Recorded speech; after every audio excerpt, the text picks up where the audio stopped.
নিপুণ ত্রিপুরা গড়ে তোলার লক্ষ্যে ইতিমধ্যেই রাজ্যের শিক্ষা দফতরের পক্ষ থেকে বেশ কিছু কর্মসূচির আয়োজন করা হয়েছে। আগামী ৩ মাস ব্যাপী প্রাতঃবিভাগের ছাত্রছাত্রীদের নিয়ে ভাষা এবং গণনা বিষয়ে সঠিক শিক্ষা প্রদানের লক্ষ্যেই শিক্ষা দফতরের তরফ থেকে নেওয়া হয়েছে এই বিশেষ কর্মসূচি, যে প্রতিটি ছাত্রছাত্রীদের মধ্যে ভাষা অক্ষর জ্ঞান যেন সঞ্চার হয়। সে লক্ষ্যে প্রতিটি বিদ্যালয়ের প্রাথমিক স্তরের শিক্ষার্থীদের সঠিক বিকাশের লক্ষ্যেই নেওয়া এই কর্মসূচি বাস্তবায়নে রাজ্যের প্রায় প্রতিটি বিদ্যালয়ে এই কর্মসূচি অনুষ্ঠিত হবে। মঙ্গলবার কাঠালিয়া বিদ্যালয়ের পরিদর্শকের অন্তর্গত রবীন্দ্রনগর দ্বাদশ শ্রেণী বিদ্যালয়ের প্রাতঃ বিভাগের উদ্যোগে নিপুণ ত্রিপুরা গড়ার লক্ষ্যে ছাত্রছাত্রী এবং বিদ্যালয়ের শিক্ষকগণ মিলে এক র্যালি সংগঠিত করে। এই র্যালির পর কি বলছেন তারা শোনাবো।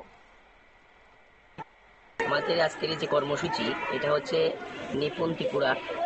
এই নিপুণ ত্রিপুরা ৩ মাস ব্যাপী আমাদের প্রত্যেকটা স্কুলে ৩ মাস ব্যাপী নিপুণ ত্রিপুরার যে প্রোগ্রাম চলবে তার উপর ভিত্তি করে আমরা একটা র্যালি পথযাত্রা বের করছি, যাতে এই নিপুণ ত্রিপুরাটাকে শুধুমাত্র আমাদের বিদ্যালয়ের ছাত্রছাত্রীদের বা শিক্ষক শিক্ষিকার মধ্যে সীমাবদ্ধ না থাকে। এই র্যালির মাধ্যমে যাতে আমাদের এই রবীন্দ্রনগর বাজারে বা রবীন্দ্রনগর এলাকার সমস্ত মানুষ এই নিপুণ ত্রিপুরাকে জানতে পারে এবং এর উদ্দেশ্য যাতে স্কুলের গণ্ডি পেরিয়ে যাতে সভ্য সমাজের কাছে পৌঁছতে পারে, তার জন্য আজকে আমাদের এই পথযাত্রার উদ্যোগ নেওয়া হয়েছে আমাদের বিদ্যালয়ের পক্ষ থেকে। বিদ্যালয়ের নাম আমাদের বিদ্যালয়ের নাম রবীন্দ্রনগর দ্বাদশ শ্রেণী বিদ্যালয়। আপনারা শুনলেন তাদের এই বক্তব্য।